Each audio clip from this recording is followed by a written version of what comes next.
What's up? SteelerNation, Steeler family. Welcome to the latest episode of Terrible Towel Tuesday. I am your host, SimFBallCritic, live from the Steel Basement, aka the virtual Heinz Field. Happy to have you guys back with me tonight. And again, let me say this before we get started. This is the night for me to hear you. It's phone call night. Phone number is right there on the screen. If you guys don't see it on the screen, I will read it to you. Area 619-924-0818. This is time for you to call in. And again, I'm going to say this. I'm going to keep saying it. You got to keep the calls short. Short and sweet. Short and sweet, please. So we can get as many calls in as possible. So welcome, guys. And you guys know what I do particularly on this particular show. It's a quick recap, man, of what I already saw on, Sunday. So for you guys who were here for the post-game show, this one is a little extension of that, but it's, me just running through the thoughts really quickly, highlighting a few key plays, and it's going to help me when I do the all 22 footage will be available probably tomorrow or Thursday. That would be for those who are members of the channel. And, just giving my quick accounts on that. Try to get through that as fast as I can, and then if calls are open, calls will be open for SteelerNation for you guys to express your thoughts, concerns, and whatever else you want to say. So let's get right to it. Let me stop wasting time, man. Let's get right to it. I'm going to jump in and say hello to the early commenters. Bill C. 117, Aaron Morris, Nadrews. I was about to say no Drews. Nadrews or Needrews. I could be saying it wrong. So is it knee or nay? But Drews, what's up? Football Mind 02, King 419, good brother Y Diggy in the building, Ghost Marley in the building, Smitty in the building. Hello, Miss Lanisha, how you doing this evening? Always in the building, faithfully. Appreciate you for that. Jared Devil in the building, Charlie Brown in the building, Relfax in the building, Joshua Shields. Let me stop saying in the building. It's getting repetitive, right? Solo One. Brent Fox, member of the channel, extended family, appreciate that, man. Welcome back, brother. Who else we got here? Brian Williams, Sonny Rothmiller, Stone Cone, what's that? Stone and Confused. Okay, I like that. What's up? I don't know if I've seen your name before, so welcome. Hunter Johnson, my brother Kenyon in the building, of course. Eric McDuffie. Hello, Miss Debbie. Finally, I get to see you early, and I don't have to interrupt myself and say hello to you. Hello, Miss Debbie. Here in the building, like always. We definitely appreciate you, and Lanisha as well, and any of the other ladies, man, that are listening, maybe haven't commented yet. Y'all know we give y'all your special hello. Vista Light, Extra Black, and we'll stop right there, and we'll get right into it. So, let me pull up my notations here. I put them on the screen because it's so much easier for me to read from the screen, man, instead of you guys seeing me do this. I just feel like it's more, more aesthetically pleasing if I'm keeping my head up. I don't know. That's just me being anal with it, so to speak. But let's get to it. First thing we're going to talk about, of course, man, is we got to talk about the injuries. And, before I open it up for phone calls, I will give my complete thoughts on JuJu. You see he's in the thumbnail, so he's going to be one of my main focal points. But I'll give my complete thoughts on that after I've gone through my list, because I want to make sure a majority of the listeners are here to hear that part. But yeah, man, we got to talk about the injuries. JuJu Smith-Schuster, obviously, we know about his shoulder. He's expected to have surgery this week. There were some reports saying he already had surgery, so I don't know which one it is. I think it's upcoming. I think Tomlin said he's scheduled for it. But we know that he'll be headed to IR. And he's done for the season, for the most part. I did not expect it to be that significant. Surely did not. When he went out of the game, it looked like he was in some pain, man. So prayers up to JuJu. Devin Bush is dealing with the growing injury, and, the famous participation will be the guide on whether or not he'll be able to participate. So we'll have to wait and see what happens with that. And I really want to know what's going on with these growings. What's up with these growing injuries? How many growing injuries have we had this year? It's weird, man, because if I'm not mistaken, that's what James Washington was out for. And then we already know the TJ Watt and Highsmith, and there was some other people I'm probably forgetting that all had growing situations. Cam Sutton, I think, is a growing. Crazy. Speaking of Cam Sutton and James Washington, as well as Carlos Davis, they are all working to get back to play per Mike Tomlin. So again, participation in practice will be the guide on whether or not these guys have a chance to play. And we'll see. Carlos Davis, man, I feel like he's a little bit behind. And unfortunately, when you get injured, like they always say, one man's misfortune is another man's fortune. Guys like Henry Mondeau, getting more playing time. And look at that. Mondeau gets a sack in that game. So, I think Carlos Davis was a little behind the eight ball. At one time we kind of thought he may have been higher in the ranking than Isaiah Buggs.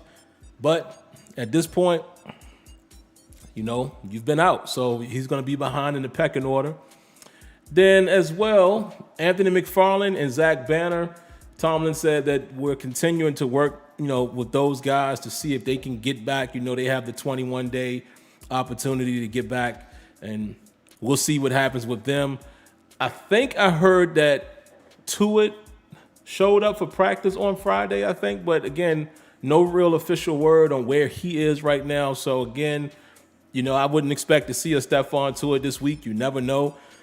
But if anything, I think maybe you see Anthony McFarland, maybe you see Zach Banner, because it's been more talk about those guys returning to practice. So we'll see. I really would love, really would love for an Anthony McFarland to get back into the fold, because, I said it after the game Sunday. I want to see that change of back, even though I think Benny Snell had a solid run in that game. Benny Snell, for the little bit of time that he was in, he had a couple decent runs, man, and I appreciate him for that. He did drop a pass earlier in the game, but Benny was running kind of hard out there, for sure. He was pressing the issue, so I'm not mad at that. But I really want to get that quickness guy and speed guy as a change of pace. And it's funny, man, because Kenyon and I and Tony, we always texting during the games. You're looking at the Chargers game. I think not the Chargers, excuse me, the Colts, and man, the Colts should feel bad. They definitely should have and could have won that game. And they blew it. Kickers have one job and one job only, right? And oh well. But, man, when you see how Jonathan Taylor was able to catch that screen and off to the races, yeah, Anthony McFarland is that type of guy for us. So it's going to be very interesting, man, when he gets healthy, gets some playing time. I'm very curious to see how we're going to work him into the fold and how we use him. So there you have it. Other than that, man, the Steelers did make some moves today, man. They have signed wide receiver Anthony Miller. You guys may know him from Chicago, as well as, played his college ball at Memphis. I can honestly tell you, I don't know so much about him. I do remember seeing him with the Bears. I've seen him score a few touchdowns here and there, but never was a guy that I really paid a lot of attention to. So I would be doing it a disservice to him and to you guys to sit here and try to say what that's going to do or not do for our depth. I have no idea, but I feel comfortable in the fact that if the Steelers acquired him, we have traditionally been very good with acquiring wide receivers and also bringing guys in for a tryout, and also guys who are undrafted. Cody White getting a shot. We've been good with upscaling these type of guys.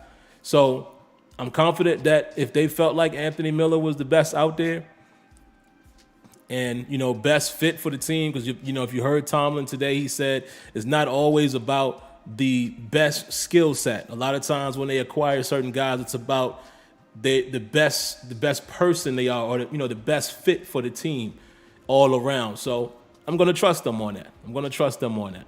Also, they signed Isaiah Mack, a defensive lineman.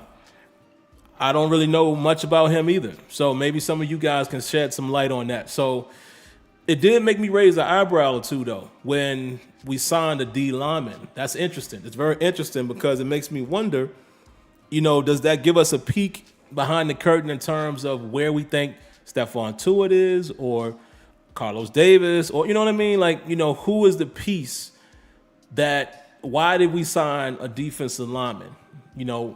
Is it now that Mondeau is going to have more of a role instead of being practice squad, that type? I know Mondeau has been doing special team stuff, but you know what I'm saying? It definitely makes me wonder what that move was all about. So keep your eyes open and pay attention to the positions that we're signing. I mean, wide receiver was obvious. I know we got the Sims kid that used to play with Washington on the practice squad as well. So, again, it's not always a good sign, man, when you have guys on the practice squad, but you go out and acquire someone else and they end up getting playing time, right? You know, like I said, a guy like Cody White is playing over Sim. So what's the significance behind that? Familiarity, you know, since he had more work with us in the training camp? I don't know. But again, you would think instead of having to go acquire a guy, you know, you would maybe pull up Sims, and maybe we still do that, you know, because right now I think Miller was signed to the practice squad. So we'll see. We'll see. It's always interesting to keep an eye on the positions teams sign during the season, because to me it could be very telling. Outside of that, man, let me speed through the other stuff I wanted to talk about really quick, man, so we can get to the phone lines. Just wanted to kind of, you know, give you some highlight points, again, for you guys who have the ability to, you know, rewatch the game, you know, just give you some timestamps. And again, for you guys who are, you know, actual members of the channel, you know, the private information, that video that I will be sharing with you guys with the R22, some of these plays are the ones I'm going to focus on, even though for you guys that may or may not know, the all-22 format right now is horrendous. It's horrible. It's horrible. That's the way I prefer to say horrible. Horrible. Horrible. It just sucks. You can't slow it down anymore. It doesn't give you the timestamps anymore. You can't just go to the individual play. It's literally a mock-up of, I guess, a condensed version, and you just have to skip to the next play. You can't. Remember how I used to do, guys, when I was able to share it with you all live? Remember I used to be like, okay, let me find the play. It gave you a description of everything. It's nothing like that anymore. It sucks.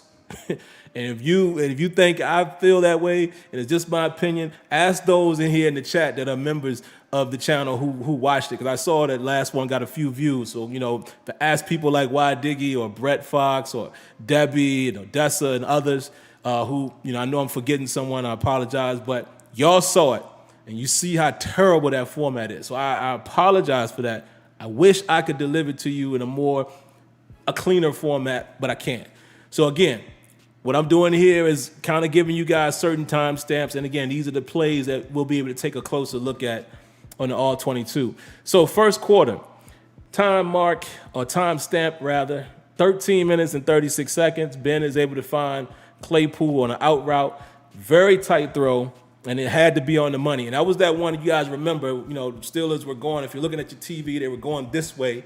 He threw it on the right sideline, and the guy almost undercut it, but, you know, Ben put it in a nice spot. And the guy who was covering Claypool almost got a hand on it. It was a real tight throw. I think that was third down, if I remember correctly. Super tight throw, man. And, you know, I wanted to highlight that just to say, to kind of prove my point. Listen, if Ben Roethlisberger is only throwing the ball like he did in this game about 25 times, you're in good shape. He's going to have some bad throws. He's going to have some good throws. But if we asking him to throw 40-plus times, it's not going to be good for us. He's not that guy anymore in this state of, you know, at this stage of his career. He's just not. But that was an excellent throw, man. We were able to convert the drive, and obviously, you know what happened on that drive. 12 minutes and 9 seconds left. Touchdown to Deontay Johnson. DJ just blows by Fuller, and this is the notation I have here. Quick hesitation at the start of the route, you know, because it was kind of like a pause. And then he took off, straight fly pattern, straight go route. And Deontay Johnson just blew past Fuller. I mean, I know when we drafted Deontay Johnson, he wasn't, quote unquote, a speed guy. If I'm not mistaken, Kenyon and some of you other guys might be able to confirm that. Let me move this over so I can see the chat. If I'm not mistaken, Deontay was like a 4 or 5 guy. Oh, what's going on with my bad, guys? Why y'all didn't tell me the thing was messing up there? There we go. I don't know what's going on there. But yeah, man, if I'm not mistaken, wasn't Deontay Johnson like a 4 or 5 type of guy? Which is still speed, but he's not a blazer, right? So it's funny how, you know, when we drafted him, you know, people kind of said he wasn't that fast, but Deontay Johnson doesn't really get caught from behind. Deontay Johnson is able to get separation on guys, same as James Washington. But go back and watch that play, man. Deontay looked fast on that play.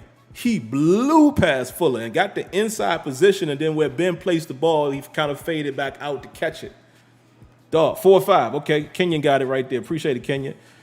Dog, go look at that play again. That first touchdown.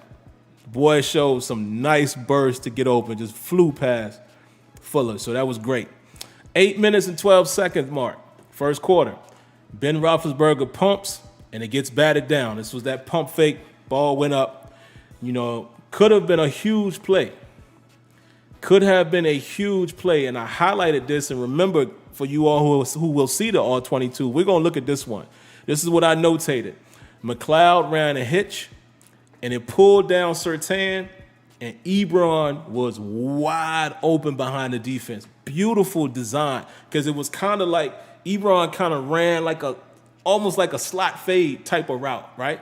And then Gentry ran kind of a vertical right behind him, but Ray confused me, right, with the rhyming. He ran like a quick hitch, so he just kind of turned and stopped, pulled Surtain down, and now his trips on this side. You got Ebron leaking behind it. That could have been a big play, and that's the reason why Ben pumped it. That's exactly why he pumped it. He pulled Surtain down and tried to go back. A good play by Broncos defense, man, but kind of timing Ben Roethlisberger's pump fake. Everybody knows he does it, and it still works from time to time. But, man, if that ball didn't get batted down, that might have been a huge play at that point. Second quarter, 8 minutes and 41 second mark. Minkah missed the tackle on Javonte Williams, and Pierre saves the touchdown. Yes, as much as I love Minkah Fitzpatrick, and I still love Minkah Fitzpatrick, I think Minkah Fitzpatrick has done an outstanding job for us even this season, because there's been a lot of plays that he has saved. But you still got to give criticism, and you still have to give your feedback and, be a very objective fan. And that was the time where he filled the hole nicely. He missed the tackle. So I guess the only thing I would say to Minkah is, in some of these situations, keep your head up, because you've seen it even in that game when he made the tackle. He does go low and try to knock, take a guy's legs out, which I'm not mad at that at all. It's kind of smart. But when you do that, you just got to make sure you're lined up correctly. Don't go launching, and make sure you bring everything with it. Wrap up. Keep your head up, number one. And, and sometimes great backs are going to make a man miss. So it's not like I'm beating up Minkah Fitzpatrick. It's just that was the reason why that one popped open so far. It was a 3rd and 3, I think it was. Minkah did an excellent job reading it, filling, but he missed the tackle. And, Javonte Williams, y'all know how much I feel about him. Him and Najee were my two guys. We got Najee, so I'm grateful for that. But Javonte Williams made him pay for it and got on down the field. But wow, James Pierre saved the day right there. Saved the touchdown. And then, ironic that James Pierre ends up being the guy that essentially closes the game. 5 minutes and 11 second mark. Slant to Claypool. Von Miller is caught on Claypool in coverage. And that was a very interesting play. Very interesting, because we always talk about how Keith Butler gets caught in that situation quite often, and he does. But it just goes to show, man, when you get the right personnel on the field, or you line your guys up right, sometimes you're going to get favorable matchups. Denver Broncos just didn't stand a chance in that case. Ben read it from the jump. Claypool just, quick jab and inside, and he's off to the races. Then I also put here, on that same particular drive, Deontay Johnson drew a penalty on that drive, which was huge because, if you remember, the Steelers got backed up behind the chains. There was a holding penalty or something. And, Najee was able to finish it with the, going over the top for the touchdown. So didn't really put the timestamp on that one, but it was on that drive, that same drive at the 5 minute and 11 second mark. And, had Deontay not drawn that PI, that maybe we don't get points there. Maybe it's just a field goal. And I did put also here, speaking of the offensive penalty.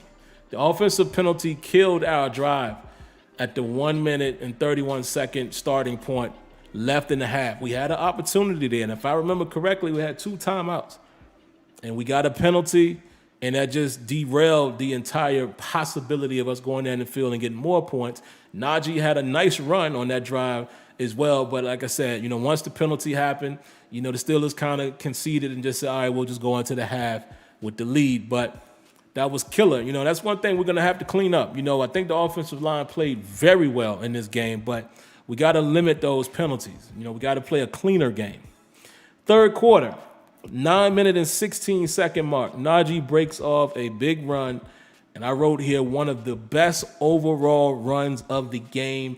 This was the one when Cody White leads Najee, and I'm telling you, when you see this one in the All-22, beautiful across the board, just beautiful blocking. Beautiful blocking, and then, great design by bringing Cody White round on like the insert or whip or wham block, if you will. Outstanding, man, and then Najee just does the rest. Najee ran really well in this game, and not just because he had long runs, but even some of his shorter runs, even some of the runs that was like 5 yards, 6 yards, 7 yards. You can see his vision in this one. You can see him, seeing the hole, hitting it, hesitate, dance, making a guy miss in the hole. Najee had a very strong performance in this game. And like I said, not just the big runs. Go back and take a look at some of them runs where he picked up 7 yards here, 6 yards there, and how he did it on the first drive. Najee picked up, I think, 4 yards on first down, and then we came out, gave it to him again. He kind of gets met behind the line, makes that guy miss, and still ends up picking up 5 yards. Like, Najee was doing his thing in this game, and the offensive line played very well. 5 minutes and 11-second mark in the third quarter. Ben Roethlisberger misses Cody White. Cody White had a step on his man. That was that one when Cody White, it looks like, I'm going to have to go back and look at the formation, but he ran kind of like an over route, it looks like. Was ahead of his guy going towards the sideline, going towards the left sideline, and Ben just missed him, man. Missed him. If you lead him just a little bit, put that ball on the money, Cody White might be able to turn up the sideline and score. But it was a bad miss. Right after that, too, same drive, 4 minutes and 20-second mark. Kind of the same pattern. And the Broncos covered it a little better. There was a guy over the top, and there was a guy trailing Ray, but it was a nice, clean hole there. Great opportunity. Ben could fit the ball in there with no problem. Like an on-the-money throw. He misses that throw. And the only reason, again, guys, while I'm pointing that out is, again, just to show you, just look at the tape. If you limit his attempts to under 30, preferably in the 20-something range, this is what you're going to get at this stage. You're going to get some wild misses, and you're going to get some on-the-money throws. He's still an elite quarterback at times. What I mean by that is he can have elite moments because the talent is still there. It's just that he's older, he can't quite do it on a consistent basis. But if you keep him with a low attempts and low percentage, he can deliver. We can win football games still with Ben Roethlisberger if we're running a balanced offense like we did on Sunday. Perfect performance, in my opinion, in terms of balance. You get a rusher over 100 yards. You get a receiver over 100 yards. You get Ben just under 300 yards and only 25 attempts. Like, I'll take that any day of the week. And the defense played their behinds off. 2 minutes and 46 seconds left in the third quarter. Ben finds Claypool down the seam for the touchdown. This is one we're going to look at on the All-22. And I wrote here, Claypool is going to be a problem in the slot. Great use of personnel here because the way the formation was set up, it was trips to the right, but on the right side, you had Claypool lined up as the number 3. Ray lined up as the number 2, which would quote-unquote be your slot position, sort of, but, when it kind of changes a little bit when you're in trips.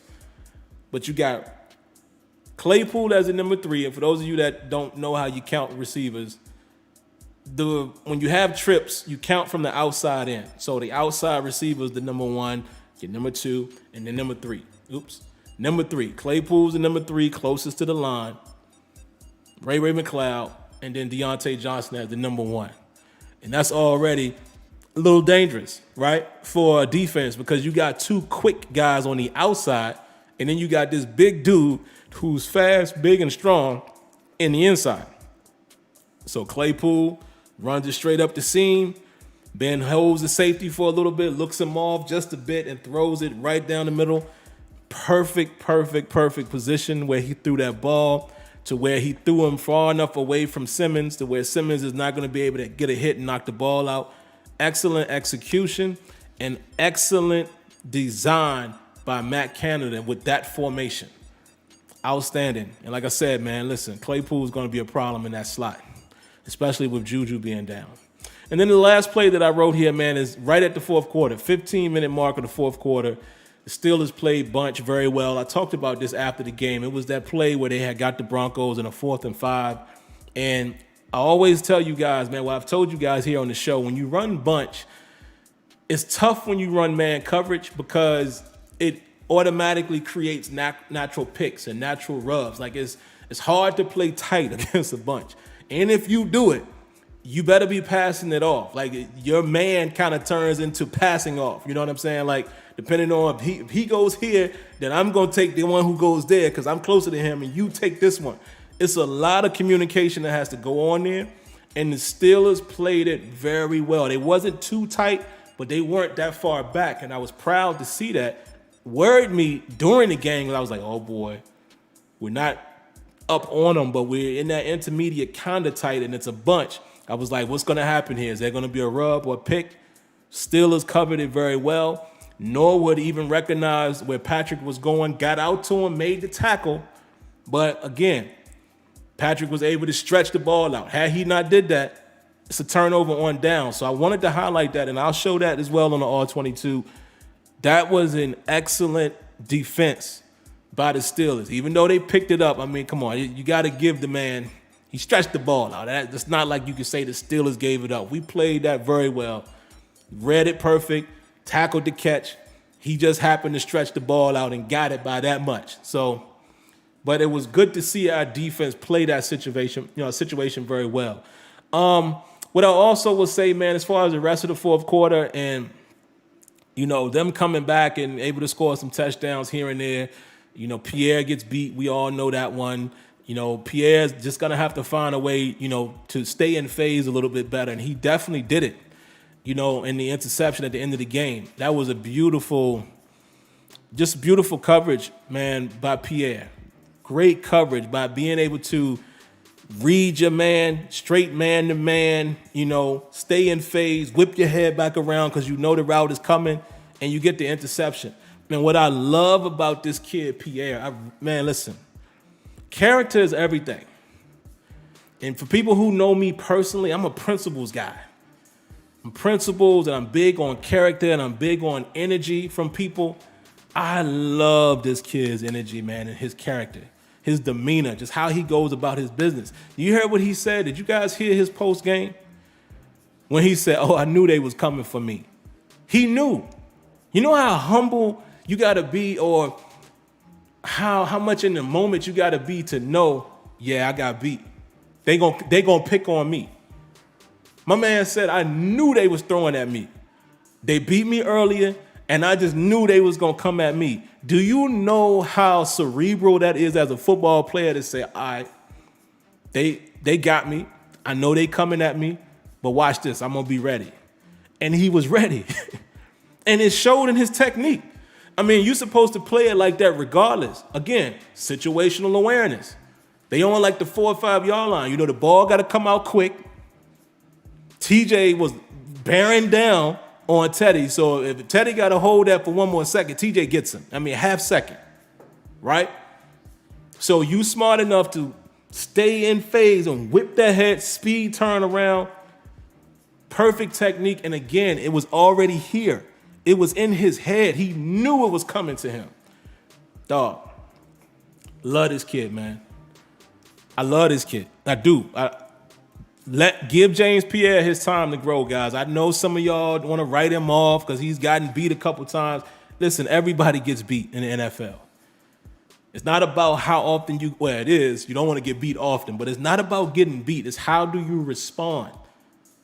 Can you have can you completely forget that? Short-term memory when it comes to that. And he showed it. Love it, man. To love it. That's a lot to love about this guy. But like I said, man, go listen to it. He said it himself. He was like, I know they coming for me. And yeah, that's crazy, man. That was dope. And also, man, again, I talked about this on Sunday. Arthur Marlette showed me something in this game, man. He did. Marlette showed up. He had some, on that one series, he had back-to-back plays. And he's made a play in a lot of games that he's been in. A lot of them have been tackles for loss. But then he showed us in this game, he had some coverage moments. And, we saw him get beat in preseason and all of that. But again, you can't judge somebody off of one play. It's about how you progress throughout the game. You're going to get got.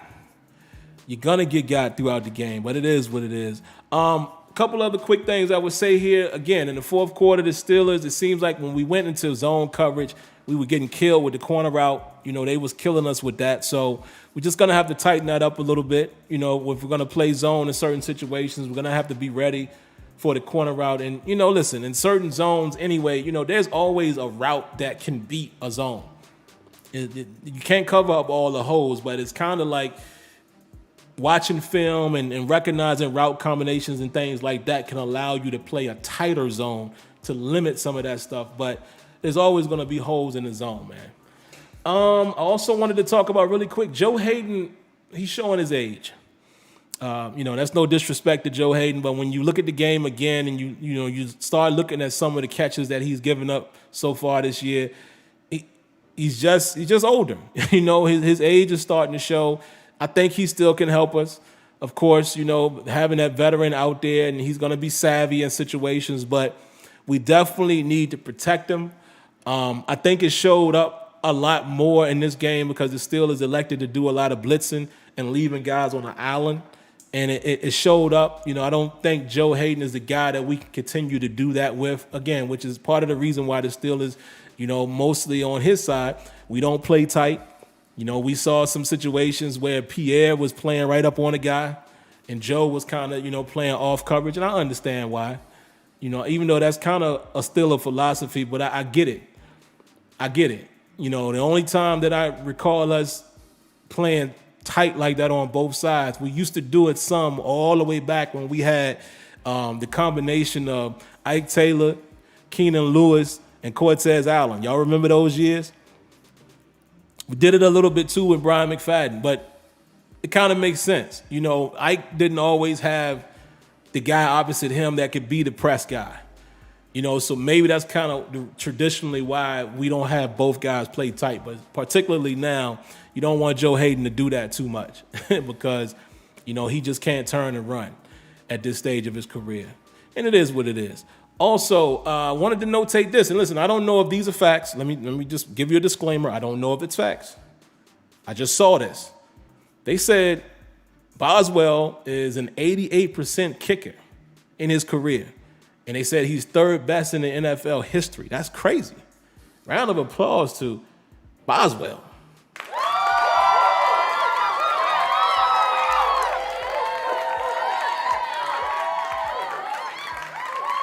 That's pretty dope. Shout outs to Wizard of Oz, man, because there was a time where all of us was ready for him to get out of here, right? When he had that bad season, and for him to rebound the way he did, yeah. Shout outs to Chris Boswell. Last thing let's talk about is JuJu, man. Then the phone calls are wide open, and I think I got through this a little faster than normal, so I'm happy I did that. So I won't spend too much time here on JuJu. Listen, man, I want to say this, and I don't mean any disrespect.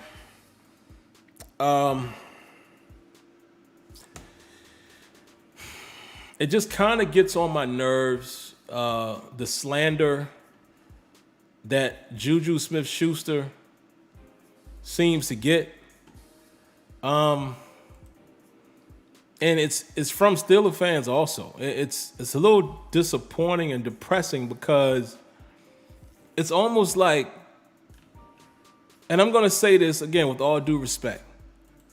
For anybody who doesn't think that this is a significant loss or the Steelers are better off without him, fam, I ain't got nothing to say to you because you are the ultimate highlight watcher. You can have your opinion. I can have mine. You're still welcome to give your opinion, but we're never going to see eye to eye because clearly you don't watch the game the same way I do, and you don't watch the game the same way a lot of people here in SteelerNation do, and a lot of people here on this show here watching tonight. You don't pay attention. JuJu Smith-Schuster has been significant to the Steelers. Okay, he doesn't have these gaudy numbers. He hasn't had gaudy numbers since Antonio Brown was his partner. Let's start with that. Who was his partner in crime? Who was the guy that was getting all the coverage? Who was the guy that was drawing double teams and bracket coverage? Antonio Brown. So then JuJu was able to eat, feast, buffet. Shout outs to Dave Esright. I hope I said that correctly. Appreciate that subscription. Thank you for that. Welcome home. Welcome to the home team. Listen, man, JuJu was able to eat buffet when AB was there. AB leaves right away. Here come the fans. Oh, he's no number one receiver, and he can't. And I'm like, all right, pump your brakes. How do we know he can't be a number one receiver? Okay. Then he goes through the rough turmoil when, he's dealing with Duck Hodges and Mason Rudolph, and we know, the ball's coming out quick and all that with these guys. Okay. So then the next season, last season, people looking for him to have these gaudy numbers. His receptions went up because his man Ben Roethlisberger was back. But what did JuJu turn into since Roethlisberger's return? The go-to guy. Did I tell y'all that early? I said, listen, Deontay Johnson is the quote-unquote number one in terms of the route running and all that. Ain't that funny? Mike Tomlin said as much today when he said, guys like Deontay Johnson, those are route runners. I told y'all that a long time ago. Deontay Johnson was the number one because the route runners are the guys who can beat, one-on-one coverage. You got to have some more skills in your bag too, but Deontay was that dude that could beat man coverage, that could get off of press and all of that and shake guys with his route running. But JuJu was the go-to guy. Y'all remember 2020? All them clutch catches he made? Y'all don't remember this? None of this? In Dallas and all of that where he's catching and stumbling for 10 extra yards. It's like, it's so funny that I don't get it. But JuJu had become that guy. And he was becoming that guy this season. Shout outs to TTB Ballin. Thank you for subscribing, man. Welcome home. Welcome to the home team.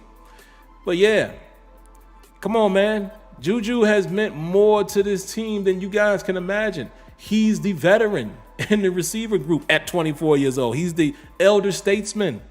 JuJu is physical. JuJu is the guy that's going to make that tough catch on third down and get rocked. JuJu is that guy that's going to catch and run and lower his shoulder and lower the boom on a corner or a safety. Shout out to Kareem Jackson. Outstanding tackle. Let me interrupt myself for a moment. Give a round of applause to Mariano Pampa.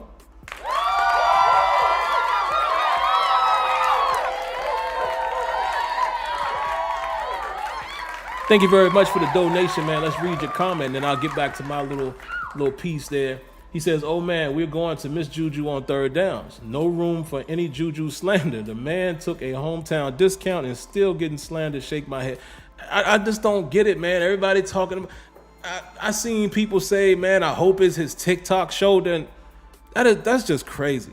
And I don't want to go down this track because I could be all day saying what I'm about to say, but I'll just briefly say that's the problem with just people. Like when you on social media, you start seeing the worst of people. Like how do you wish ill will on people you don't even know? Like the kind of stuff I'm seeing people saying, good, I'm glad he's hurt. I'm like, Dog, karma is real. Karma will come right back to you, bro. So I don't get it, man. What I tell y'all, I'm an energy person. I don't get that type of energy. I'm not on that type of time. I don't understand that. But anyway, like I said, man, his blocking skills, his grit, like he brought a different type of grit to the wide receiver group. We're going to miss him. We're going to miss him. Now, maybe we can continue to, guys can fill in, because I think James Washington can be another guy who can make a tough catch. I think there's some room for James Washington to kind of take that role in terms of the tough catch guy, the possession guy. He can block just like JuJu. So maybe James Washington gets a little more shine the rest of the season. But man, like I said, last but not least, man, if you don't see the significance in this loss, we ain't never gonna see eye to eye. I don't understand how you can say that. Okay? Maybe he never turned out to be the quote unquote number one, but who cares? Like I said, to me, JuJu Smith-Schuster was a modern day Hines Ward type for the Pittsburgh Steelers, and I would take that any day. When you got other dogs out there, you mean to tell me you won't take a JuJu when you got a Claypool with his potential? You got a Deontay Johnson? Whatever, man. Listen, blessings to JuJu, man. It's sad to see that. Like I said, you got to give credit to Kareem Jackson with a tackle. JuJu went to do exactly what he always does, and Kareem Jackson, he tackled where he needed to tackle so he wouldn't hurt himself. And unfortunately, you get hurt playing football. Tough break for JuJu, but prayers go out to him. Hopefully he rebounds and recovers, and we'll see what happens from there. But all right, man, let's get to the phone calls, man. Didn't want to take too much time. Oh, and we got some too. Let's see what we got in here. 1, 2, 3, 4, 5, 6, 7. All right, we already got 7 calls. Come on, man. Y'all got to do y'all part. Short and sweet. Short and sweet. So we can get as many calls in as possible. All right. Who do we got first? First up is area code 202. What you got for us? Yes, good evening. So this is JB from the DMV. I called in last week. And, I wanted to say, because I took a bashing, by the way, because the other shows that I call into about Ben criticism, but there was all facts. But I like to see that he was, kind of rebounding this game. And, he did some good things. And, basically, I know he doesn't want to go out as a loser. So I'm thankful for that bounce back.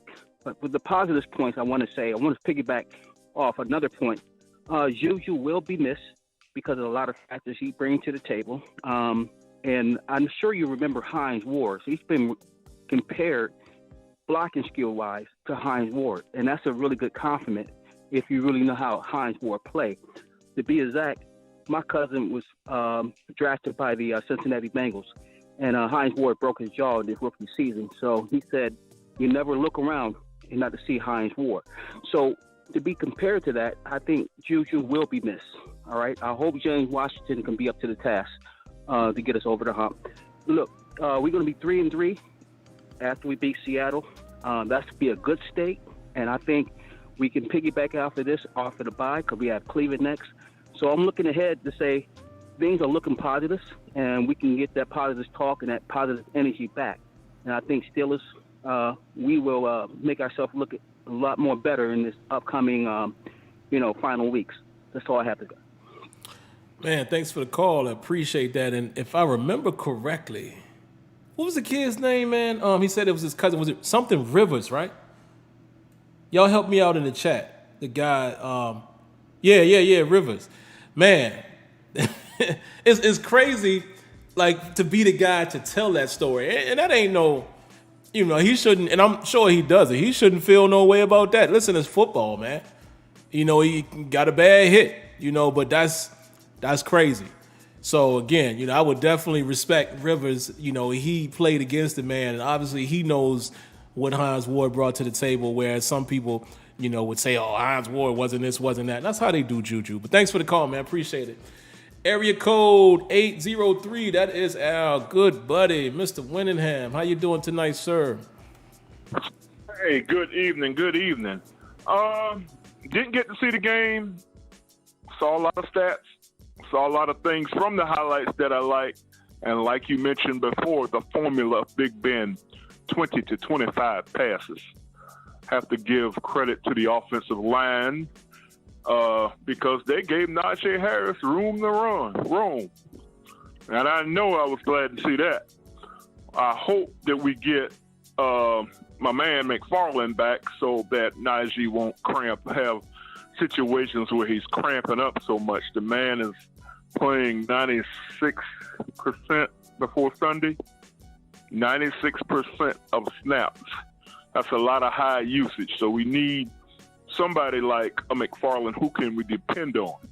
But like I say, the offensive line, if I look at the stats the other day, they only gave up 1 sack, and you talking about with Von Miller. I don't know whether the kid on the other side, the linebacker, his cousin plays for the Browns.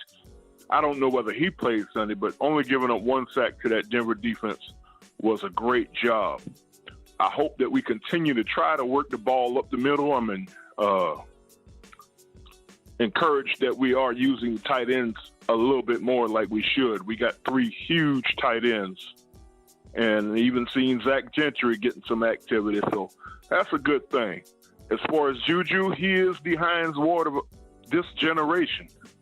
And Hines Ward, much like JuJu, was underappreciated, and even the franchise drafted wide receivers to replace Hines Ward with back then, and they couldn't replace him. Thank you so much, and I hope we have a great game this week. Thank you. Thank you as well, Mr. Winningham. Like always, we appreciate your call. And just to revisit what 202 said, because you kind of mentioned it too, talking about Ben's percentage. I echo what 202 said. Don't feel ashamed, man, for your criticism of Ben Roethlisberger. Listen, this is one game. This is one game. And then again, to echo what 803 said and what I said earlier too, keep him in that range, bro. 25 or so attempts, then we good. We saw it in this game. He's going to miss some throws still, but he can make some throws as long as that arm is not cocking back and throwing more than 40 times. And we can balance it with the run game. I know that's easier said than done, but that's how we're going to win. However easy we think it is or it isn't, that is the only way the Pittsburgh Steelers will win football games. We ain't winning no more games when Ben got to throw the ball and just constantly throw it. It ain't happening. I just don't think it would.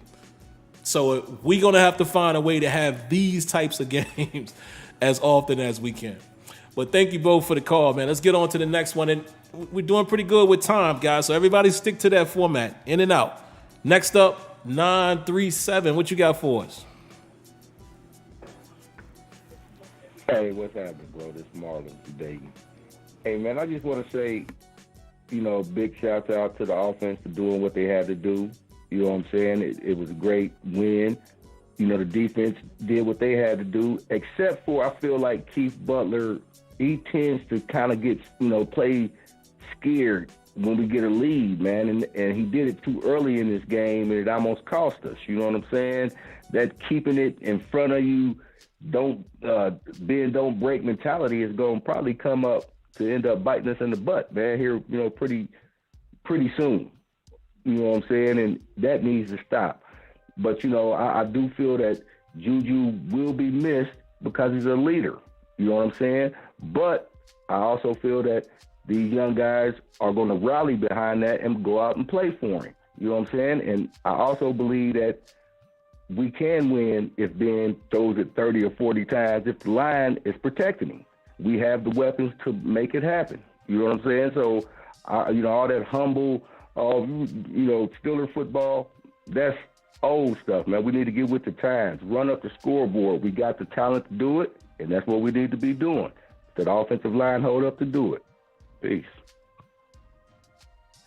Thank you for the call, Marlon. Definitely appreciate that, man. I can't disagree with anything you said other than the 40 times or more passing. No, it ain't just the line. I'm telling you, man. Like when you repeatedly watch the game over and over, Ben is missing some throws that he shouldn't. Go back to last week, how he missed JuJu. He had time. Like the throws I'm talking about it ain't the line. The line played great in this last game, and even in them throws in against the Packers, there was those situations. Ben had time, but I'm just saying he's just me personally. I just think he's at that stage where he shouldn't be passing the ball 40 times. And who wants that? Like, not saying we could never win a game if he's doing that here and there, but did we saw what happened last year? Let's think about that. It would be the same situation. Whether the line is good or not, which I know that's a caveat, nobody wants to pass the football that many times, man. You want to run the ball, control the clock. You know what I'm saying? Control the clock. So, yeah, that's all. But yeah, agree to disagree on that part. But everything else, man, I'm right there with you.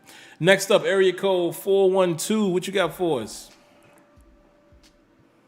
Hey, Sim, am I coming through? Yeah, I can hear you. Yeah, hey, it's Smitty from Pittsburgh. Man, I'll finally be able to catch a show. I'm on vacation, but I want to give this interesting stat. The Steelers are 51-6 when Ben Roethlisberger throws the ball 25 or fewer times. Just let that sink in. And also, I have two facts I want to share. With James Pierre, the only part of this game I think he needs to improve on is opening his hips a lot quicker when they go that stop and go on him. Other than that, his cracking, replacing and run is great. Him playing up on the line and man when they're running short routes, he's physical and he breaks up the ball. That's the only thing, in my opinion, he needs to improve on. And also, with all the haters with JuJu, they need to relax. Because last year, 2020, he had 9 touchdown catches. That was top 10 in the league, and he was just shy of 1,000 yards. So when they say he's not a good receiver, I don't know what they're watching. They're just biting into that hype with the TikTok stuff, which every other team does. So they need to relax on that. JuJu's going to be missed. And also, he could be in Kansas City eating because if you see their offense, they're missing a number 2 receivers since, what's his name, went to the Ravens, Sammy Watkins. So he could have been on a good Baltimore offense or a good Chiefs offense eating and proving his worth as a wide receiver. But after that, hey, I'm happy we got this win. The field's looking good, but I'm going to let you go. God bless. God bless, man. Appreciate that, Smitty, and thank you for everything you mentioned there. Yeah, man, listen, stats don't lie. Smitty came in here and dropped the bomb right there. That when he throws the ball 25 times or less, that's just a formula for success, man. Run, pass. Run, pass. Like, there's no point of throwing the ball 40, 50 times. No. And like I said, he's at the point now where Ben is just, we can't put that type of mileage on that arm. And he's not the most accurate anymore. Ben can have moments, and I love those moments. But let's pipe down, man, on wanting him to throw it way more than that. Guys, we're going to have to hit the speed button. We have, hold on. Oh, my God, Lanisha and C. Antoine Hill, man. Round of applause.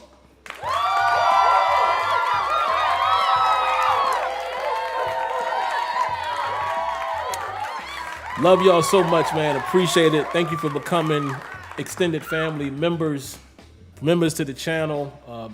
Those who are that will get, exclusive content. Right now, it's just all 22 footage, but I plan on more stuff coming, even some stuff outside of Steelers stuff. Thank you very much for that. But what I was going to say, guys, hey, we got to speed it up. Even me, we got 9 calls left in the queue. I need the calls to be like a minute or less, man, or I'm going to have to cut it short. Next up, 505. What you got for us? What's up, Tim? Can you hear me? Yes, sir. So I got a fun fact for you. I'm from the same hometown as Zach Gentry. I live in New Mexico. I got a story real quick. As a freshman, I played against him in a 7-on-7. He was a quarterback. but they did it so bad that they messed around and they had him as a tight end, and I got mossed by him. It was ugly.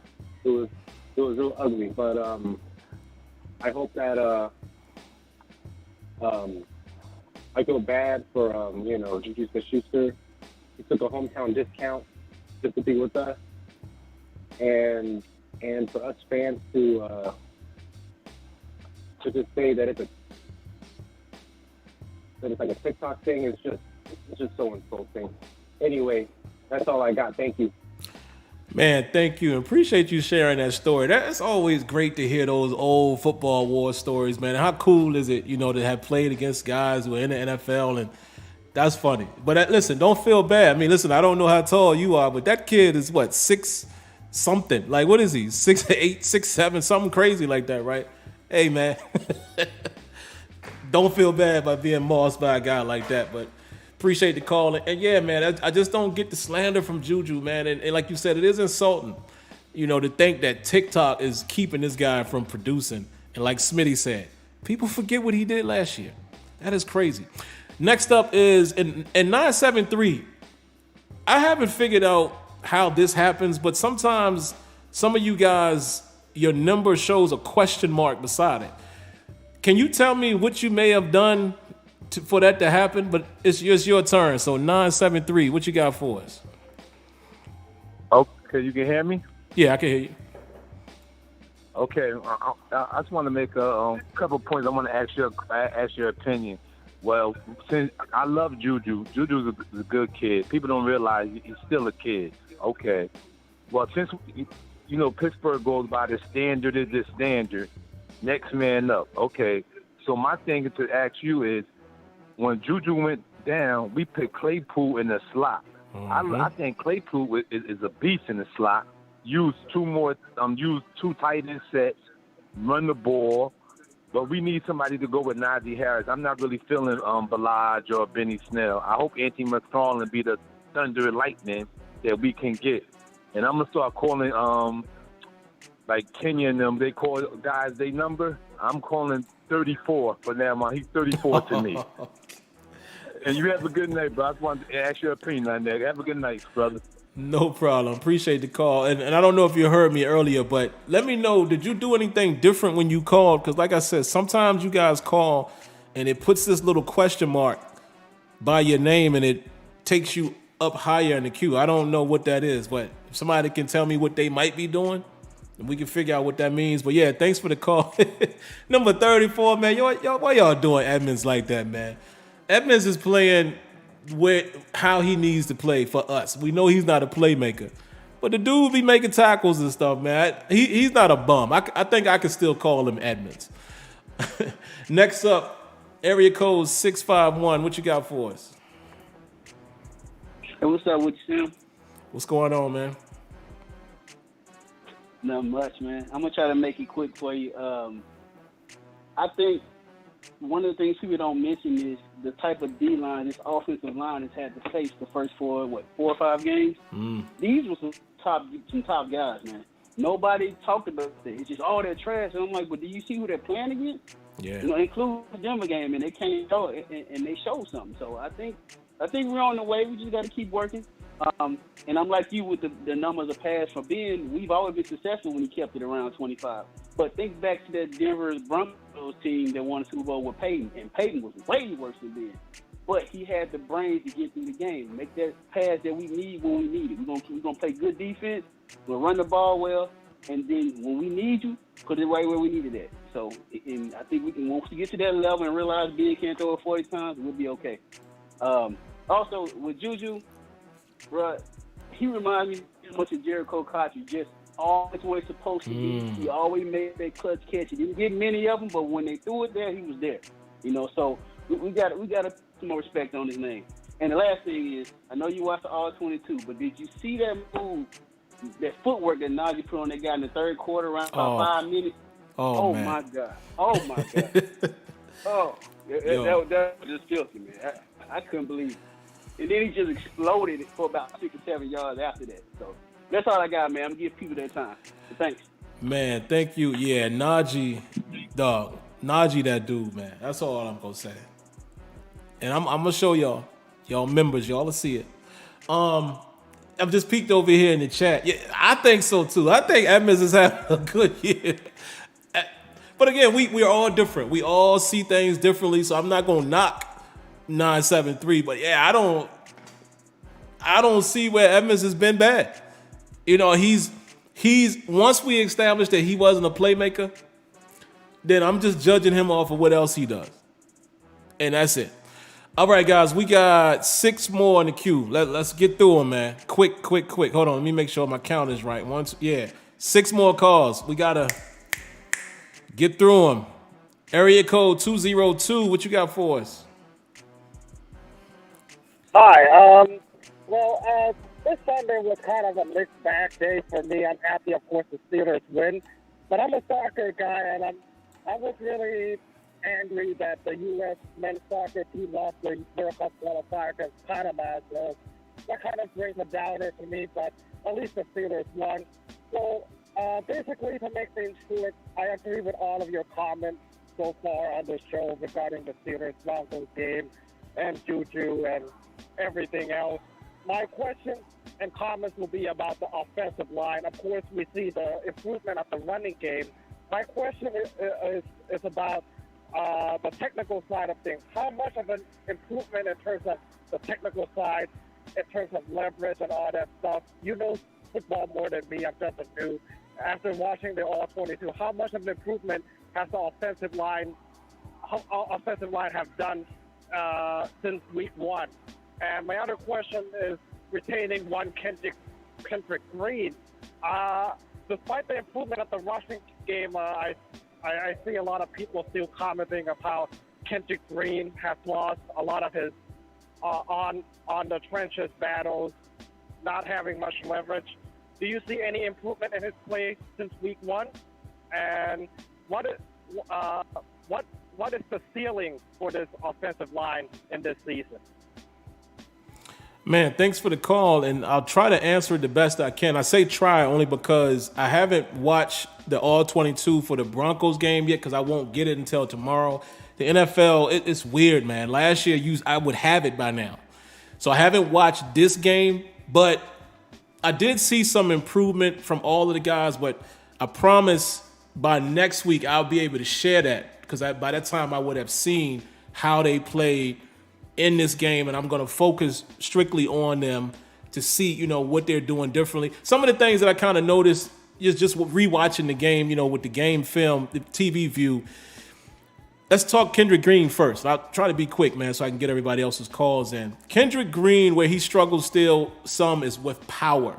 When a guy hits him with power, bull rush, or just straight up power, that's where he kind of loses his way. And that's, it's only because of his stature.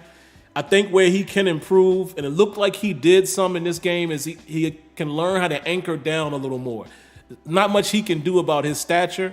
He can get, he could definitely get stronger, but he's just going to have to develop a different technique against power rushes.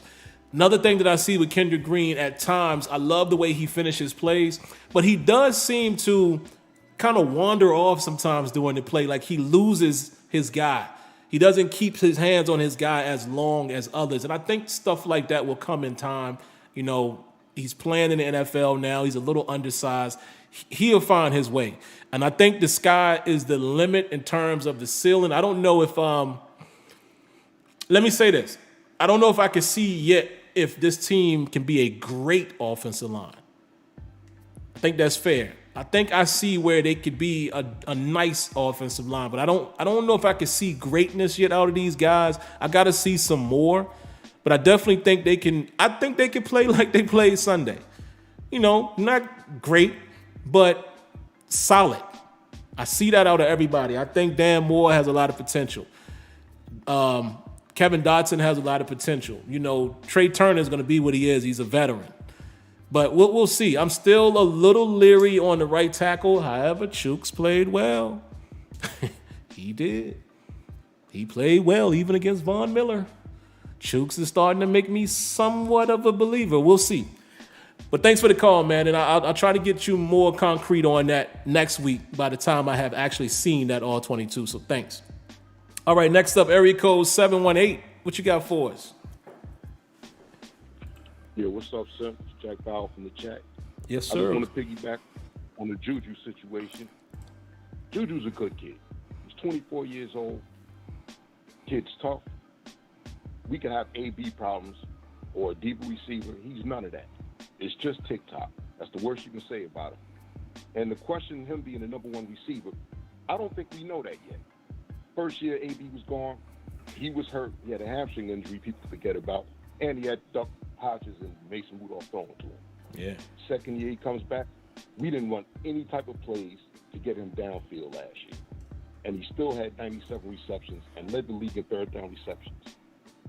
If this was been 6 years ago, I guarantee you JuJu would have 110 catches, 1,200 yards, 10-plus touchdowns. Easy.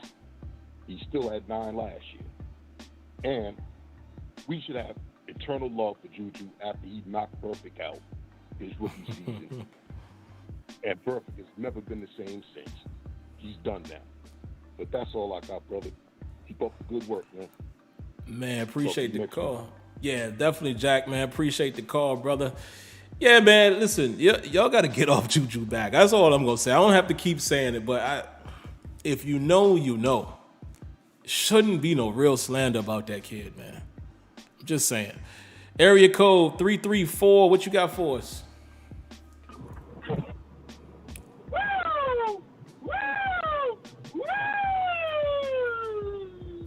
You might be wondering why I'm saying woo, Sam. You might be wondering. You might be saying this now. This man here crazy. Woo, woo. But I'm saying woo, woo, because they had locked down and they began to play fundamental football. The secondary didn't do too bad. No, they didn't. The offensive line didn't do too bad. They getting better. All of us expected that the offensive line was going to move and make holes for this young, talented running back, but it did not happen. Because they're young. They're fresh. They got to learn the game. They got to learn how to play in the NFL together. I had picked them to beat Green Bay, but they did not beat Green Bay. I had picked it that Najee was going to get his first 100 yards against Green Bay, but it did not happen. But I also said, and I watched, that offensive line is getting better. It's getting better. Is they going to show up against Denver? Is they going to show up against Denver? Is they going to show up against Denver? Yes, they did show up against Denver. And that's why I'm saying, whoa, whoa, because you're going to see more and more of that when they get ready to play the Cleveland Browns. I'm going to close with this right here.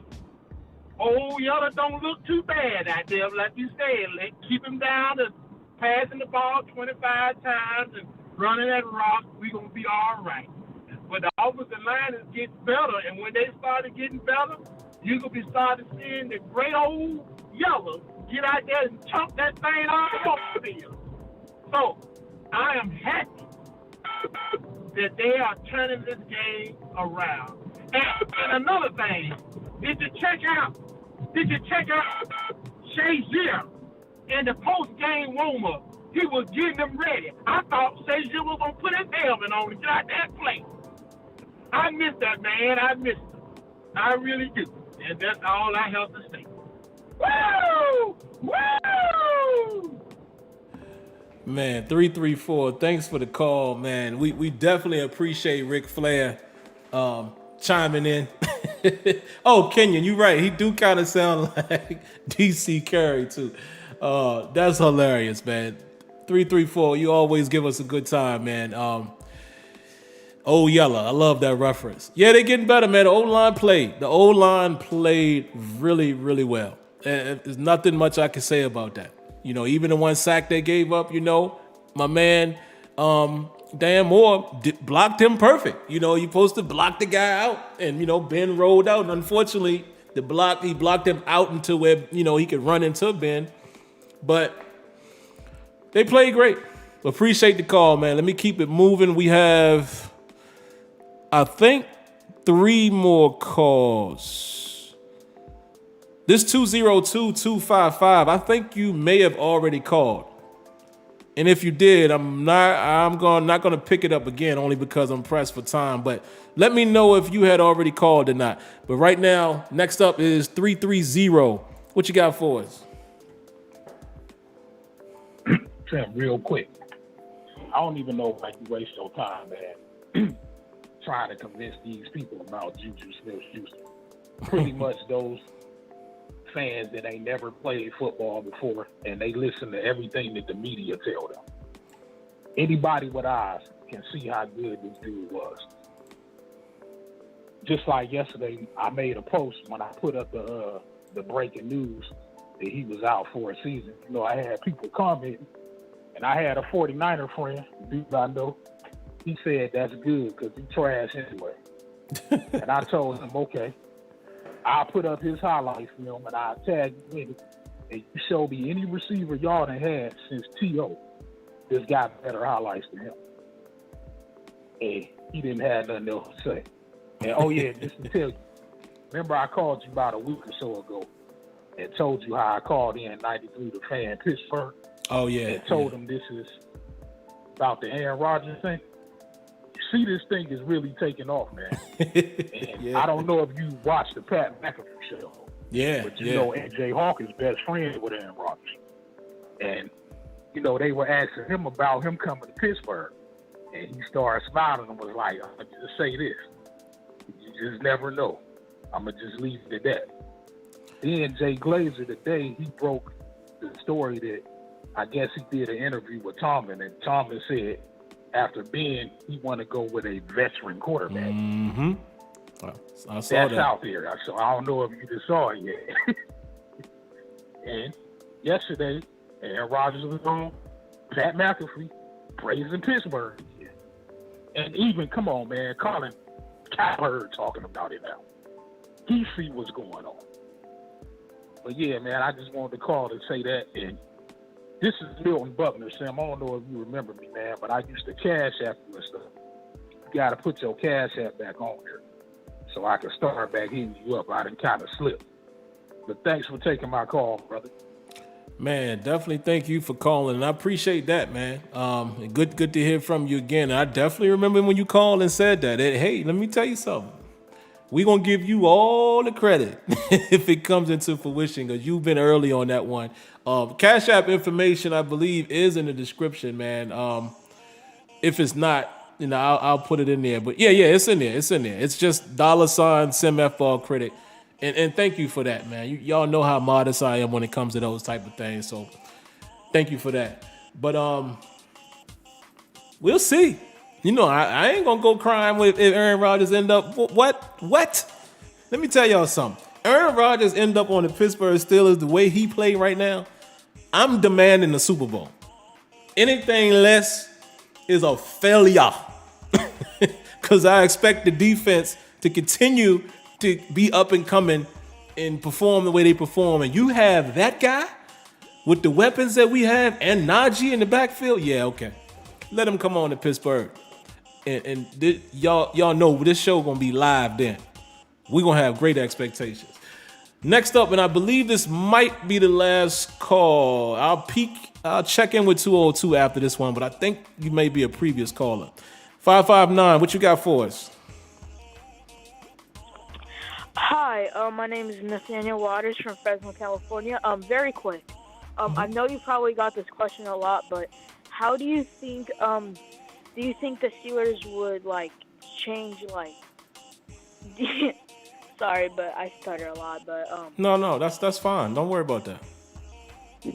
do you think that it can change their gameplay by JuJu going out for the season?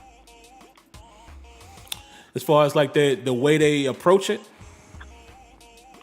No, just their overall gameplay without JuJu there. Okay. Yeah, I can answer that. Did you have anything else? No, I'll just say have a good night. You have a good night as well. And let me tell you something, Nathaniel. I think you said your name was Nathaniel. That whole don't apologize for stuttering. That's not a problem. Okay? So I don't want you to think that. You were just fine. You did great. You did great. And I didn't even notice that it was a stutter until you said something. So don't worry about that. All right. But let me answer your question. I think it will change a little, only because, again, JuJu Smith-Schuster for the Steelers has been kind of their go-to guy in key situations, like the possession guy. Someone earlier mentioned Jericho Cotchery, and just kind of judging on how you sound, Nathaniel, you might be a little younger, so I don't know if you would remember Jericho Cotchery, but basically he was a guy that was always there when you needed him. A third down, he's going to make the catch, or he's going to be in the right spot. So what will change is they're going to have to develop that. It might end up being Pat Fryermuth. You know, he might end up being the possession guy as a tight end now. We'll see if it'll be Claypool. You know, I think Claypool is still going to have eyes on him now because of his ability. Of course, Deontay Johnson is going to get coverages. But that's what will change. If the Steelers can run the football the way they did this past Sunday, then I don't think the plan changes too much. But yeah, it is going to change a little bit in terms of, who they go to when they need something to happen. And that has been JuJu for the last couple years.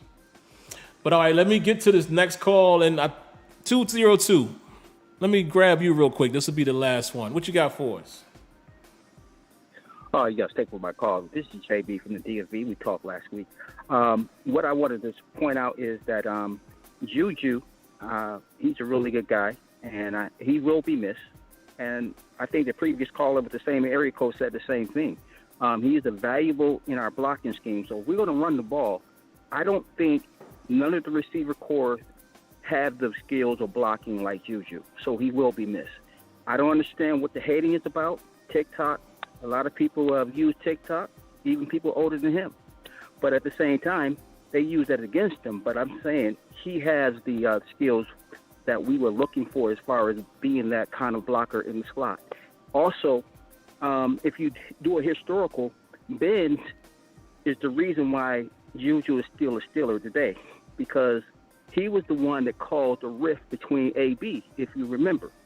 Okay, he said JuJu's my number one guy. Yeah. And that started the spiral of AB talking about, wait a minute. I mean, I got all these records, and you talking about JuJu being your number one guy?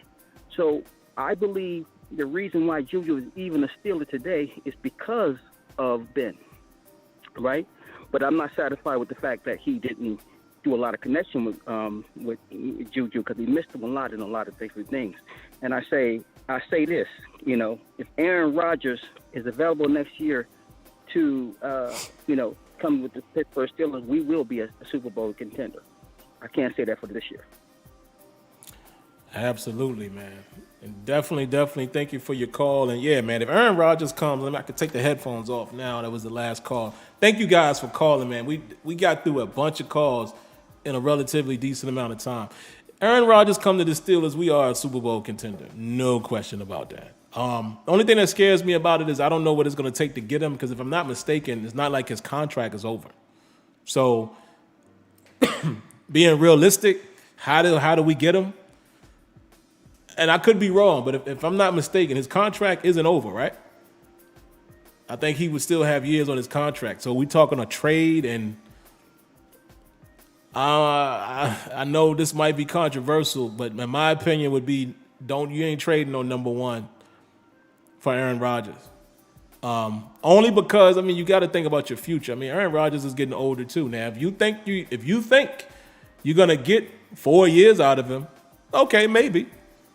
And the number one pick will come back around. But it would just be a little tricky. It'll be a little tricky to me in terms of getting him and what it's going to take to get him. So, you said Rodgers has an opt-out. Oh, well, now the conversation changes. If he can opt out, I forgot about that. I remember the whole fuss before the season. Hey, if he can opt out, then we talking something now, because we going to have money. And if Aaron Rodgers has to be the stopgap for a couple years, cool. Y'all already throwing my boy here in the chat, and Kenyon already knows how I feel. That boy, Malik Willis, Boy, I would love for him to be a Pittsburgh Steeler. But that's all I'm going to say on him right now. But we'll see. We'll see how it goes. But let me spend some time with you guys for maybe another 5 minutes or so, man. We did a really, really good job with the calls, man. I appreciate y'all getting through them. Why am I this light, man? I tell y'all, I gotta change my my lens on my camera, man. Something's going on with the lens where it keeps flickering my lights. Let's see what y'all got, man. Throw some comments out there. Real Fact says, wait. Let me go back. There was a donation. C. Antoine Hill, round of applause.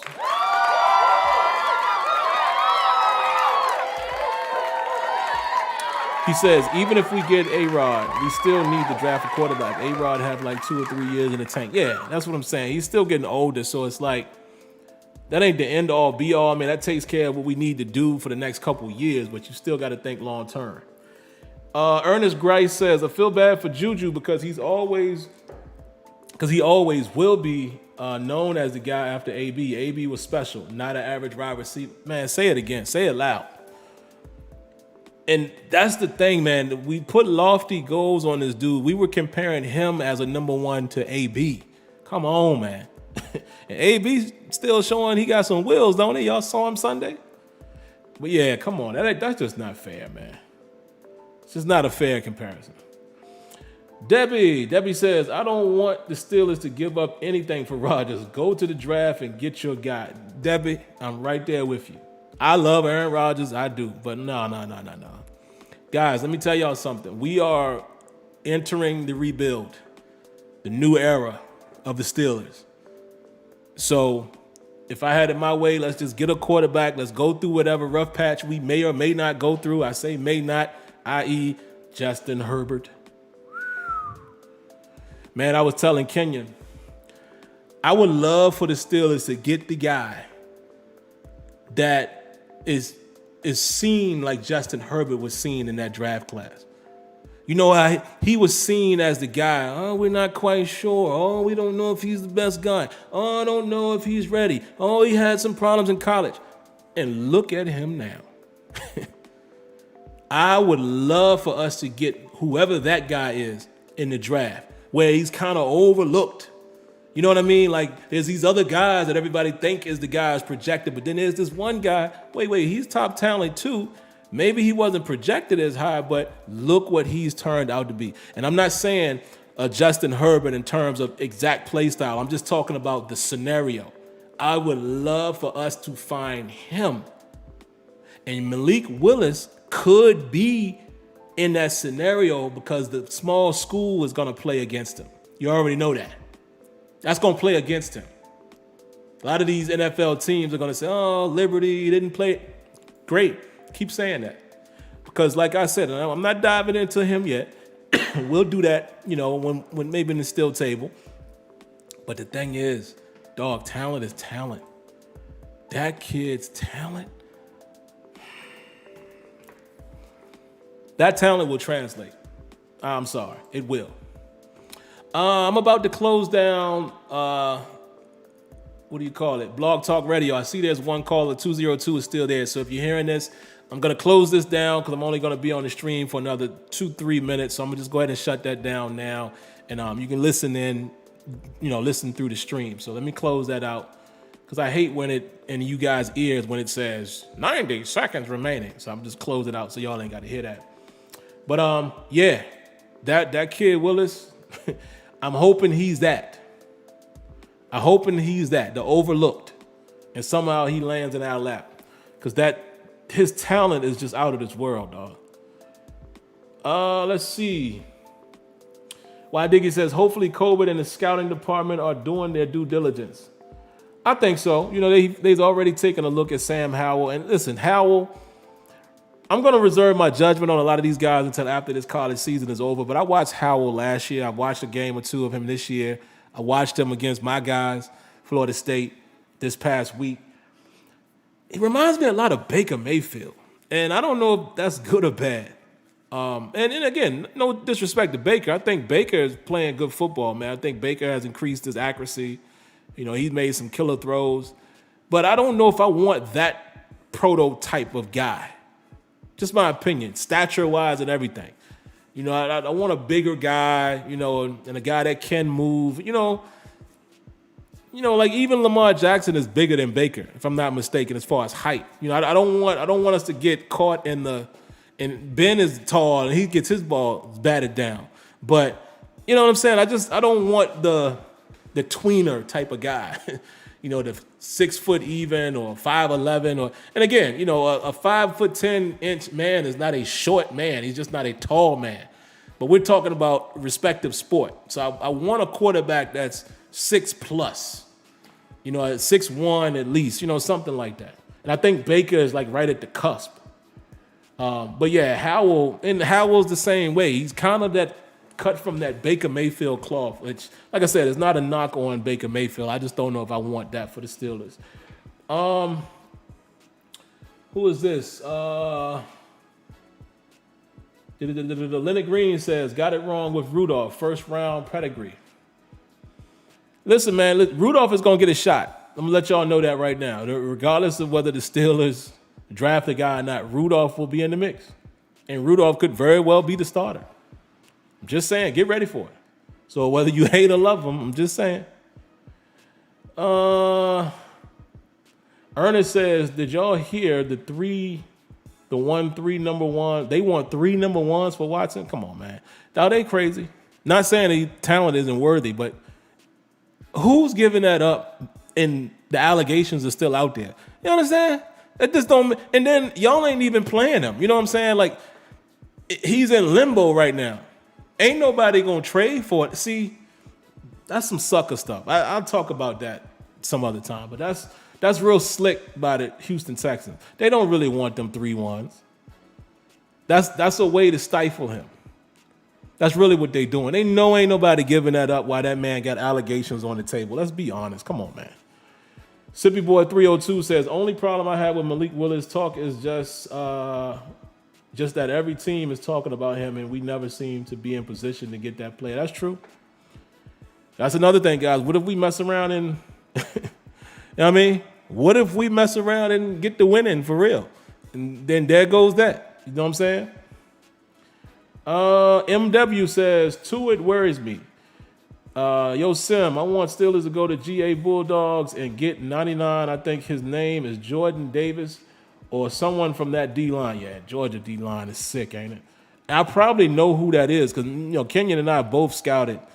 We looked at a ton of Georgia last year. It's a linebacker. I forget the kid's name now. Kenyon might know that I love that they have. I even like that kid. You know, he's a running back. We don't need that, but I like Zamir White too, man. He's a tough little runner. Let's see. Who else we got in here? The Real Deal says, I either want Malik or Matt Corral. Matt Corral looked good too. I got to watch some more film on him. I'd be cool with either one. I'm not really too high on Carson Strong. Being a franchise QB, he would be a serviceable backup. Haven't watched any Carson Strong yet. I meant to watch it Saturday, but I didn't get a chance to watch the Nevada game. But I will definitely do my due diligence there. LeBron James says, Ben Roethlisberger will be playing next season. If you think Ben and JuJu just played their last game together, then you got to be tripping. With all due respect, LeBron James, I think for you to think that Ben Roethlisberger plays again next season, you might have to be tripping. I'm not saying it's impossible, but I think the consensus is this is Ben's last season. I'm just saying. You know, we all been sitting here talking about quarterbacks, and I don't think we want to start the season with Ben Roethlisberger next year. I ain't got to go too deep into that. We all know why I say that. Now, listen, if Ben plays, you know, let's see how the rest of the season goes. But I even said this, though. Remember last week? I said, even if he plays well, I still think it's time to move on because of the things that Ben is unable to do still in his career now at this state. The lack of mobility and all of that. Like, it's time to move on, man. So honestly, I think you would be more tripping thinking that it's a for sure shot that he plays next year. Not saying any one of us is right or wrong, but I think you actually got that the other way around.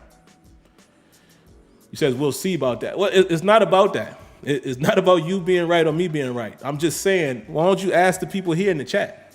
the consensus amongst SteelerNation would say it's less likely that he plays next year than your narrative that he's definitely playing next year.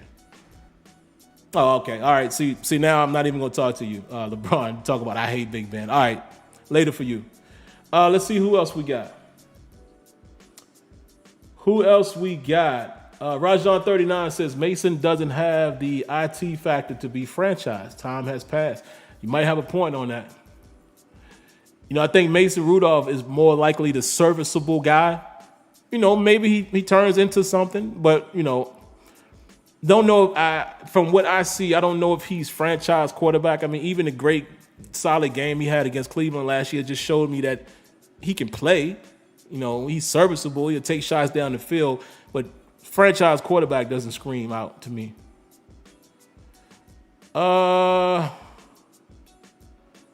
Ali Howard says, yes, we do need a running back. The gap from 1 to 2 to 3 is too drastic.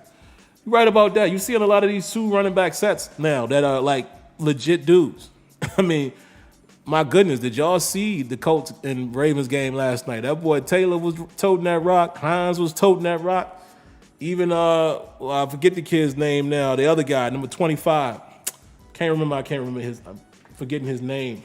But he was toting the rock. Like, you definitely need 2 solid running backs. So there's always room for another running back.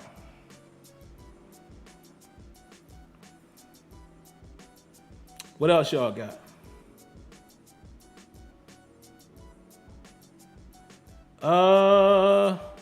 Couple more, guys. A-Bomb says, will be interesting to judge when we face lesser teams. So far, every team has been above 500. Yeah, that's right.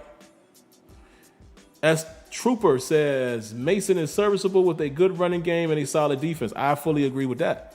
I think you can win some football games with him. I just doesn't give me the franchise vibe yet. And again, all of this can change, man. This stuff is fluid. That's what cracks me up about not just fans, but with anything. Ain't even got nothing to do with me. Just when people act as if when you state an opinion, like it has to stay there. All of this stuff is fluid. 8 weeks from now, let's say the Steelers haven't lost a game.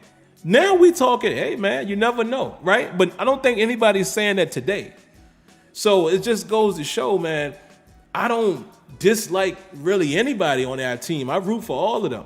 I just today don't see Mason Rudolph as a franchise quarterback, but it could change. What if he's a starter next year and he balls out? And we like, whoa, where this come from? And that's all. Like, it's all fluid. It's a fluid thing. And that's the same thing to this LeBron James dude, which to me, you're naming yourself LeBron James. That's a whole different can of worms I'm not even going to open. But, like, for you to say, I hate Ben Roethlisberger, like, that just shows me you really don't listen. So, whatever. And it's all fluid. I came here Sunday and said, hey, Ben had a heck of a game. He passed less than 40 times. I've been consistent with that. Ben can still win some football games, bro. He's still Ben Roethlisberger. He just can't throw the ball 40 plus times. That's it.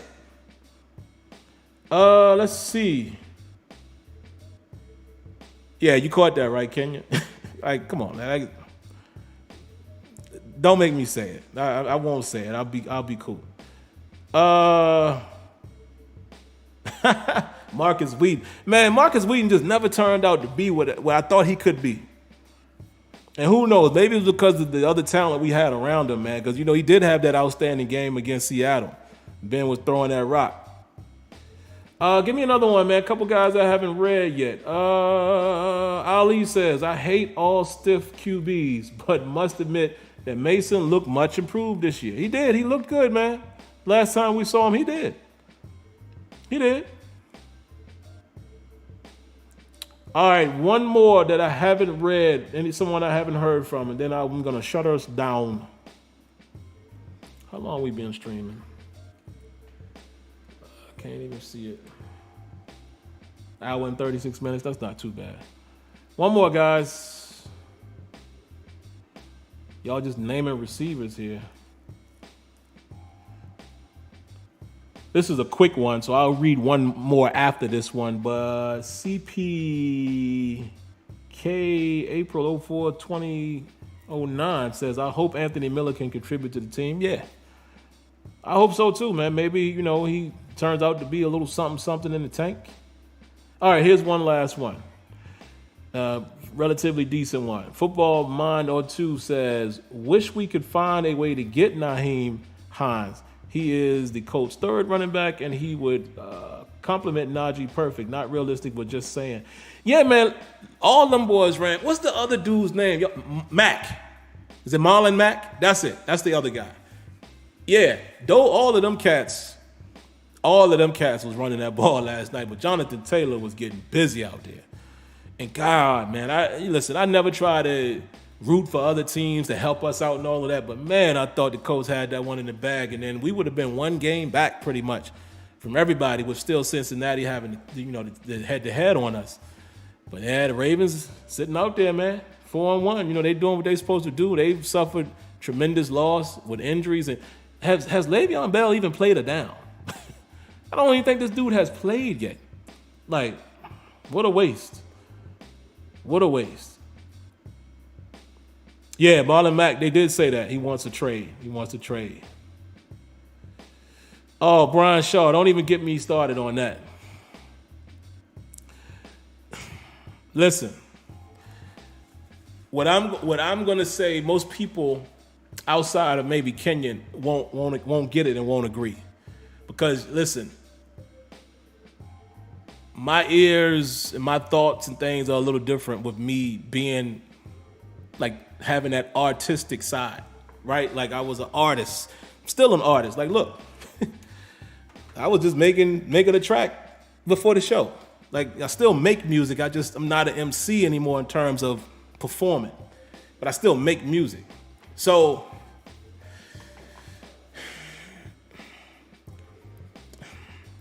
as much as I love Big Daddy Kane, he cannot win a versus against KRS-One. I'm going to leave it at that. And I'm not even going to go into it because everybody's not going to understand. But if you know, you know. KRS-One is, you don't want to see this dude in no type of battle situation. He just has too much. And I love Big Daddy Kane. And besides, they're friends. Like, some of these things, they're called verses, but this is one that I'm going to watch and listen to just as a fan. I don't care who, quote unquote, wins, because I already know their catalog. But I'm telling you right now, just for the record, KRS-One is not for play when it comes to that type of situation. I'm just saying. And Kane is my guy, but nah, fam. Thank you, Y Dickie. Yeah, man. And like I said, if you know, you know. I'm not going to sit here and try to convince people. Yeah. Come on, Kane, that dude, man, but nah. But all right, man, let's get out of here. Hope you guys have a great evening. Before y'all go, right there, man, if you've been listening tonight and you're not subscribed, then you might want to consider it. I'm just saying. Cut on your notifications if you are subscribed so you know when videos are rolling. And also, please hit that thumbs up if you like the video. Because if you like it, why don't you show me you like it? And if you don't like it, you can hit that too. Like I like all the feelings. I'm not gonna restrict you from saying you don't like it. Show that as well. And also, guys, listen, if you want to get more, like say, exclusive content, particularly for the Steeler crowd, all 22 footage, you got to become a member. I've explained why, and I'm not going to keep explaining it because somebody might catch on. But yeah, I can show that to you guys, unmonetized, yada, yada, yada. There's several of you all who've become a member of the channel. The pricing is there. If I'm not mistaken, I think I set it at $4.99. That's up to you. A link for that is in the description, as well as someone mentioned earlier about Cash App for you guys who would like to donate outside of YouTube. Cash App and PayPal information is available in the description of this video as well. Other than that, hope you guys have a lovely rest of the week. I will see most of you guys again for the pregame show, which I guess it will be Saturday again. It's possible it could be Friday, but just y'all know that one. I can't give you a definite, but just be on the lookout for that. And then for you guys who are members, Video should be coming tomorrow, latest Thursday, with some of that footage, so we can further look at those plays and, give you guys a close-up, a real nice look at the players. It's a lot different when you can see it from that perspective, and we can look at it over and over and over again. You can really see what's going on. But all right, man, y'all be good. Have a great night. Stay safe. God bless. And like always, I thank you for tuning in to Terrible Towel Tuesday. Peace.